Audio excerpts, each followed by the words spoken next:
જય શ્રી કૃષ્ણ ભાઈ. હે જય શ્રી કૃષ્ણ. જય શ્રી કૃષ્ણ, જય શ્રી કૃષ્ણ. બોલો બોલો. હવે તમારે એક આપણે કબજિયાતનું ચૂર્ણ અને એક ડાયાબિટીસનું પેકેટ ને, બે વસ્તુ હા જોઈએ. હા હા, બે વસ્તુ. Okay okay. તમે મગાવ્યું હતું ડાયાબિટીસનું એક વાર કે નહીં?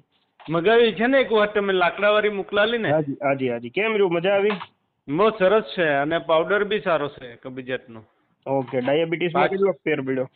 ને બહુ ફરક છે, ઘણો ફરક છે. હવે મતલબ ગોળી નહીં લાવવા પડે. અચ્છા, ટૂંકમાં તમે જે ગોળી લેતા એ બંધ થઈ ગયા, પીવા બંધ માંડ્યા થઈ ગઈ. આયુર્વેદિક ગોળી લીધી, આયુર્વેદિક ગોળી લેમ છું, પણ આ આપણે એલોપેથી નહીં લાવવું પડે એમ.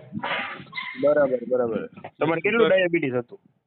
મારું તો નોર્મલ જ છે, હજુ બસ 150 ની આસપાસ રહેતું, 150 પોણી 200 રહેતું હતું. બરાબર. તો એ તમે રેગ્યુલર થઈ ગયું ને ટૂંકમાં? હા, રેગ્યુલર થઈ જાય ને યાર.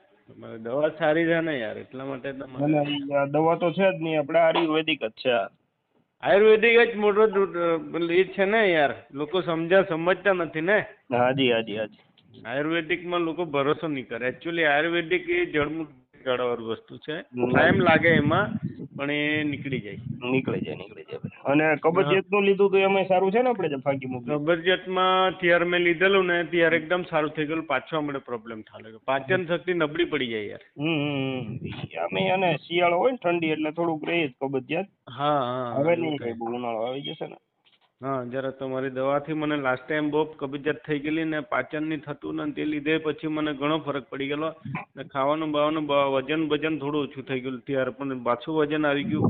ફરક બરાબર પચવા બી લાગી ગયેલો. હમણાં પાછો પ્રોબ્લેમ થઈ ગયો. પણ તમે તો આ લગભગ ઘણા ટાઈમ પહેલા મગાવ્યું હતું કેમ? હા હા હા, પછી પ્રોબ્લેમ સોલ્વ થઈ ગયેલો ને. એક જ પેકેટમાં સોલ્વ થઈ ગયો હતો ને આપણે? હા હા હા હા. એ તો ભાઈ થોડું ખાવા પીવા મને ફેરફાર. હા, એ થોડું આ બધું લગ્ન સિઝન ચાલે ને, ઠંડી ગઈ, ટાઈમ થોડો લેટ મોડું થઈ જાય એટલે ટાઈમ ટુ ટાઈમ ખવાય નહીં ને, પ્રોબ્લેમ અહીંયા થઈ જાય. ના ના, સાચી વાત છે. હા, ભલે ભાઈ, મોકલી દો આજે. મોકલી આપો. જય શ્રી કૃષ્ણ ભાઈ. જય શ્રી કૃષ્ણ.